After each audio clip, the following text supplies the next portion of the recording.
Galera, vamos falar um pouquinho do nosso último assunto aí do ano letivo, certo? Aspectos bem básicos, existem muitos outros assuntos que nós vamos falar, né? Eles vão ficar de assuntos de aprofundamento, né? Então, por enquanto, vocês só vão...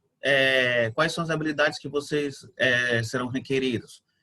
Conhecer um ácido, que são bases, que são sais, que são óxidos, que compõem a questão das funções inorgânicas, certo? Então, esse é o último tópico, praticamente, o último tópico do ano, né? Já que o nosso ano já está encerrando, estamos no mês aí de dezembro, certo? Algumas coisas tiveram que ser achatadas, né? Devido ao prazo muito curto, né? Então, nós vamos aprender o que é cada um, quais são as suas características, né? Quais são as suas classificações, e aí, nomenclatura, nós vamos deixar para aprofundamento que vai ficar lá no canal, beleza?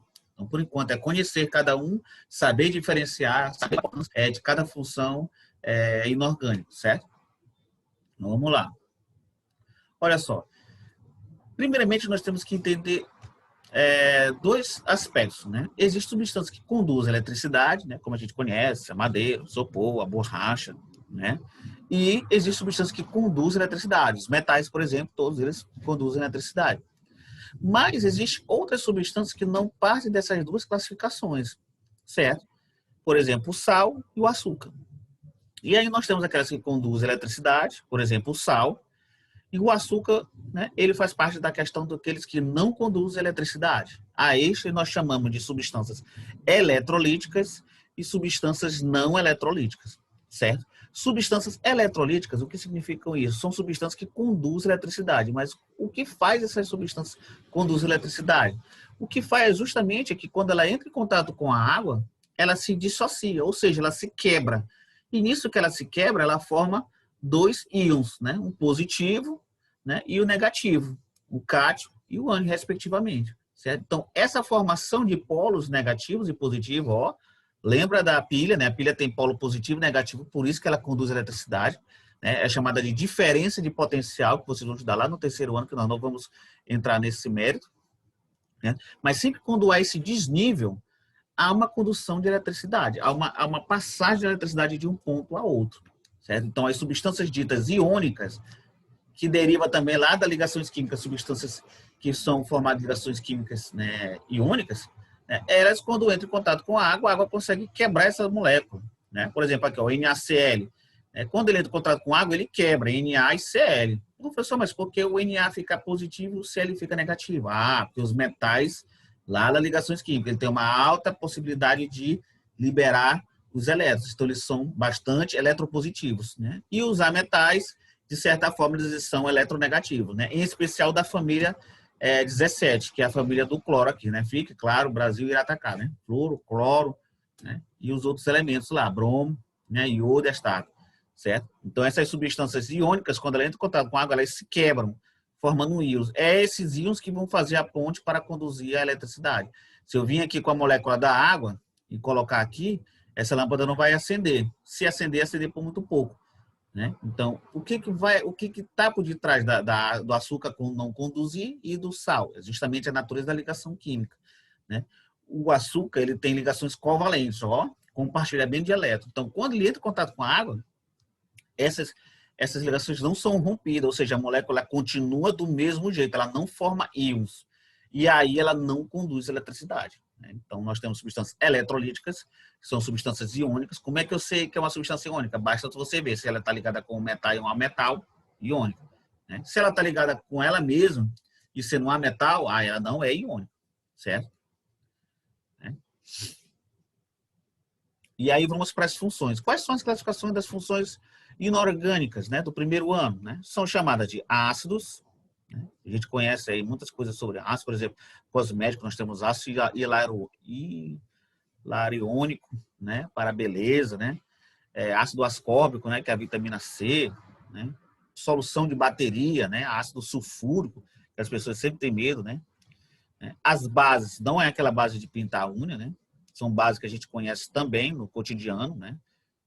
Os sais que a gente conhece mais, o principal deles é o sal de cozinha, mas existe aí uma gama de outros sais, sal de Glauber, né? Brometos, né? Fluoretos, tudo isso são sais. E os óxidos, né? Que a gente conhece o mais universal é a água. Então nós vamos entender um pouquinho de cada um, né? E o que significa cada um: ácidos, bases, sais e óxidos. Então vamos lá, começar pelo ácido. O ácido, né? Quem falou primeiro sobre essa questão de ácidos foi o Arrhenius, né? Um químico sueco. O que o Arrhenius disse? Que ácido, né, é toda substância que em solução aquosa, ou seja, em água, ela liberta íons na forma de H+. Então ela vai formar um íon específico, que e um H+, que é um hidrogênio que perdeu um elétron. Então ele ficou positivo, né? Então os ácidos eles têm essa característica de liberar esse H+, né? Que aí é o grau de acidez que ele vai ter. Quanto mais liberar íons, né, mais, né, forte ele vai ser, né? Mais a tendência de liberar esses íons. Né? Tá aqui, ó, o ácido clorídrico, né, em contato com água, ele liberta H+ e Cl. Exemplo, nós temos aqui o ácido sulfúrico, H2SO4, né, que é utilizado aí para uma série de coisas, que é utilizado em bateria, produção de substâncias industriais, né? Então ele tem uma aplicação muito grande, o ácido sulfúrico, né? Laboratório também. Característica dos ácidos, gente, bem simples. Sabor azedo, né? Todo ácido ele tem um sabor azedo, né? Lógico, ele não vai testar todos, porque existem uns que são extremamente corrosivos, ou seja, eles corroem a matéria, danificam a matéria ao extremo, como o ácido sulfúrico, o ácido clorídrico. O ácido clorídrico em especial, todos nós temos no estômago, né? No suco gástrico, né? Ele faz parte com a HCl, para você ver o quão corrosivo é o teu estômago, certo? O ácido sulfúrico também é extremamente forte, né? Aí nós temos outros ácidos, por exemplo, das frutas cítricas, né? Da maçã, do abacaxi, do limão, né? A criancinha aqui com o limãozinho, né? Então, aí nós temos todas essas gamas de substâncias chamadas cítricas, né? Uva, acerola, deixa eu ver aqui mais, abacaxi, né? Todas elas são partes dos ácidos. Cada um vai ter um tipo de ácido, né? Então, eles têm sabor azedo. Outra, conduz eletricidade. Por que eles conduzem eletricidade? Porque eles liberam íons na forma de H+, né? E o outro é outro elemento químico que ele pode liberar. No caso, o HCl ele libera H+, característico de ácido, e Cl, que é o ânion, né? Então, essa forma iônica dessas substâncias conduzem, favorecem a condução de eletricidade. A eletricidade, muitas das vezes, ela foi estudada no passado como água. Você sabe que a água, para ela correr, ela precisa de um desnível, né? A caixa d'água ela fica em cima, você abre, né? A água vem e desce. Dificilmente você vai abrir embaixo um tanque e a água vai subir naturalmente para a caixa d'água. É necessário que você faça uma força extra para empurrar ela para essa caixa d'água. Então, para cima, o potencial alto, potencial baixo. Então, quando essa diferença de potencial, né, alto e baixo, a água cai, né? Uma ladeira, né? Diferença de potencial. Então, a eletricidade, de certa forma, ela tem um pouco característica com relação à água. Se ela tem um diferencial, ela acaba sendo conduzida. Se não está, né, você tem uma coisinha em equilíbrio, lógico que não vai conduzir a eletricidade. E aqui alguns podem ser perigosos, né?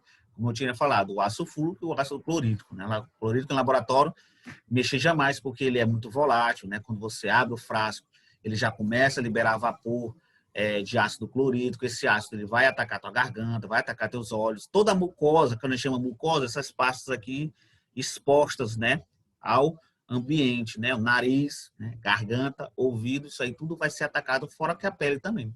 Então ele tem que ser manuseado numa capela, né? Aquele dispositivo que a gente coloca as mãos e a substância liga, ele vai sugando aquele ar, né? Então tem que ter todo o cuidado, né? Não existe substâncias perigosas, lógico, elas são perigo, mas são mais perigosas ainda se você não tiver, né, os cuidados necessários, né? Aqui botei também abacaxi, o kiwi, o morango, a acerola, né? Todas elas fazem parte de grupos que contêm ácido, porém são chamadas de quê? Frutas cítricas, né? Aqui alguns exemplos: o ácido clorídrico no estômago, né? Veja que se você também não tivesse essa substância, né, as carnes dificilmente seriam dissolvidas, né? Ácido sulfúrico, bateria de automóvel, fluorídrico para cortar vidro, aquele que você tem você para num posto policial, eles verificam, a primeira coisa que eles vão verificar é o teu vidro, né? E o teu documento. O vidro tem que bater, lá está gravado o chassi do teu carro, que é como se fosse o registro do motor do teu carro. Então, tem que bater os vidros com o chassi do carro. Se não bater, o carro é roubado, certo? Fica a dica aí. Ácido cianídrico, né? Pelas folhas de mandioca. O pessoal falou que a pessoa come a mandioca, ele morre. Por quê? Porque ele forma essa substância aqui, ó, cianetos, que são venenosos, né? Causam a morte de quem os consome, né? Foi muito utilizado aí na Segunda Guerra Mundial pelos nazistas, né? Que matavam os judeus, né? Coisa aí terrível, né? Ácido sulfúrico, né? Sulfídrico, né? Fertilizante, velas corantes, nítrico, explosivo, né?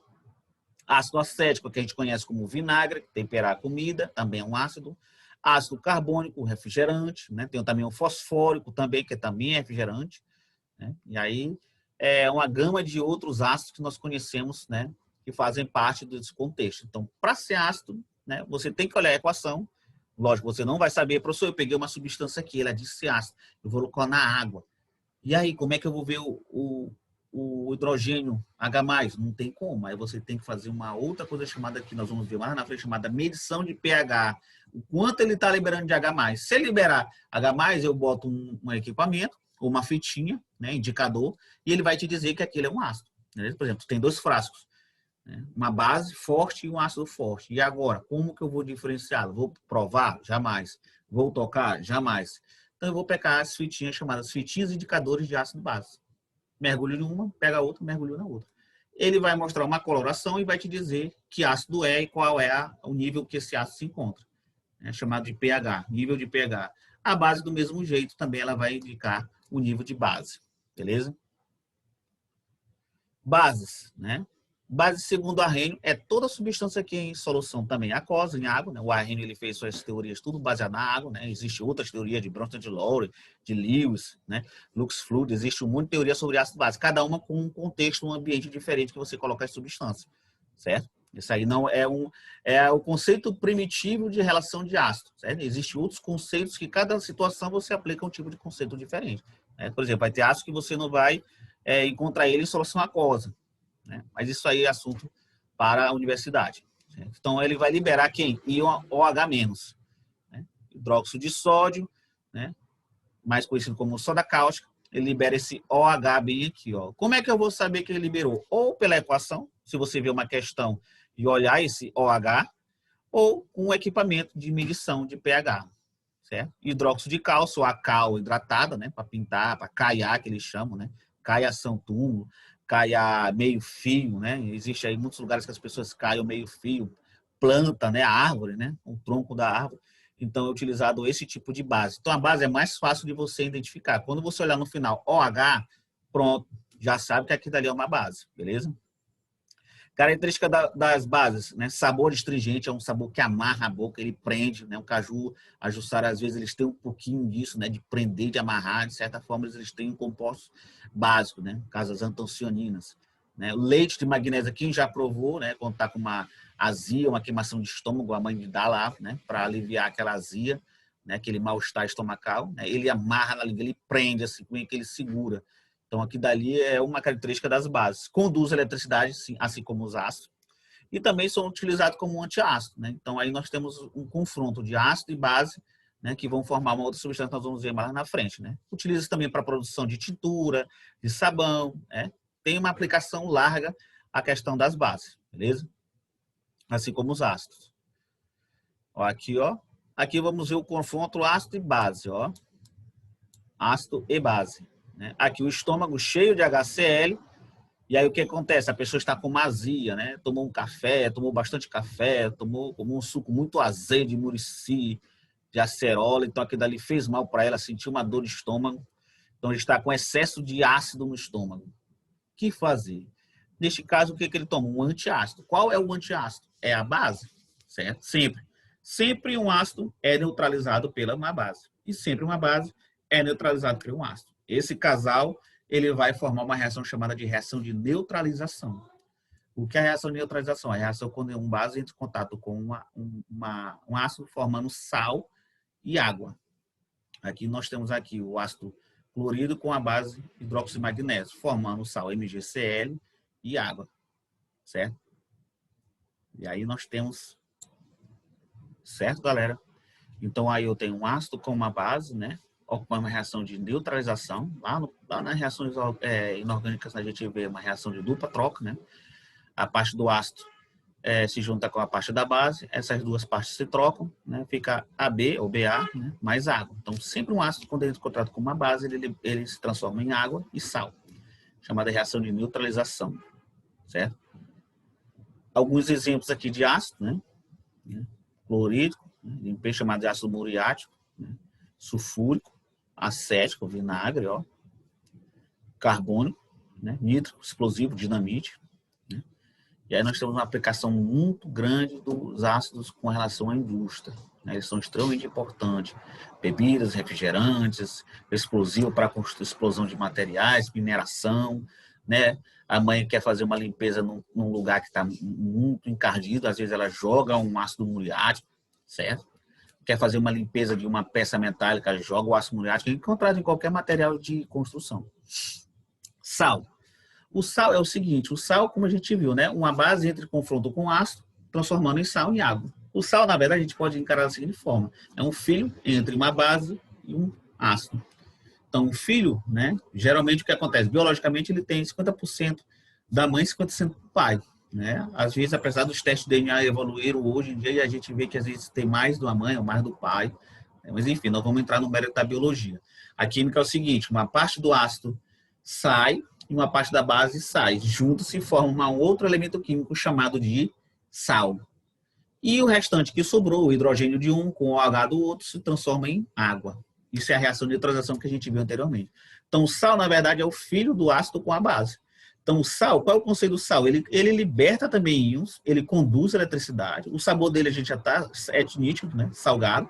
Embora existam alguns que sejam amargos, outros que não têm gosto, certo? Então, eles não têm nem o H+, e nem o OH-. Olha aqui, ó, Na não é o H+. Na- é Na+. Cl- não é o OH. Então, ele não tem nem o H+ da base, do ácido, e nem tem o OH- da base. Então, ele tem, na verdade, ele foi composto pelas duas partes do ácido da base. Certo? Então, o sal é isso. Certo? Aqui, ó. O H+ da base se junta com o H+ do ácido, se junta com o H da base, formando água. O Na da base com o Cl do ácido se junta e forma o sal. Então, o sal é uma característica das duas substâncias, ácido e base.